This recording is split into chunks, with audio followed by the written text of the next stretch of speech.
স্বামীকে বিদেশ পাঠিয়ে দামি দামি গহনা পরার চাইতো স্বামীকে কাছে পেয়ে স্বামীর বুকের মাঝে মাথা রেখে ঘুমানোটা যে কি পরিমাণ শান্তি আর কি পরিমাণ যে একটা নিয়ামত, এটা কিন্তু এই নিয়ামত সবাই লাভ করতে পারে না। অনেক নারী মনে করে স্বামী যখন বিদেশ যাবে আমি দামি দামি গহনা পরতে পারবো। মা, আপনি দামি দামি গহনা পরতে পারেন, দামি দামি অলংকার পরতে পারেন, কিন্তু আল্লাহর কসম স্বামী পাশে থেকে স্বামীর কাছ থেকে ভালোবাসা পাওয়াটা এটা সব নারীরা পারে না। অনেক নারী আছে তারা বলে যারা বিদেশি স্বামী তাদেরকে আমি কখনো বিবাহ করব না। বাবা মা জিজ্ঞাসা করে কেন? আমি বিবাহ বসছি, আমার স্বামী যদি আমার পাশে না থাকে তাহলে কার কাছে আমি বিবাহ বসলাম? আমার দামি দামি গহনার প্রয়োজন নাই, আমার টাকা পয়সার প্রয়োজন নাই, আমার ব্যাংক ব্যালেন্সের প্রয়োজন নাই। আমার স্বামীর ভালোবাসা যদি আমি না পাই তাহলে কেন আমি বিবাহ বসলাম?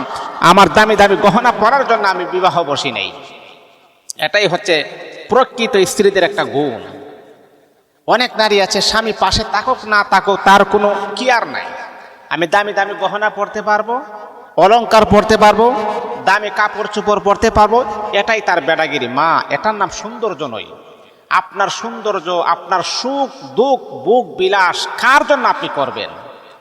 স্বামী যদি পাশে না থাকে, স্বামী যদি পাশে আপনার কাছে না থাকে, এর চাইতে পুরা কফাল আর দুর্ভাগা বদনসিব আল্লাহ পাকের জমিনের ভিতরে অন্য কোনো নারী হতে পারে না। অনেক নারীরা দেখবেন স্বামী প্রবাসী আছে, ওই নারীটা দিনের পর দিন টর্চারিং এর ভিতরে আছে।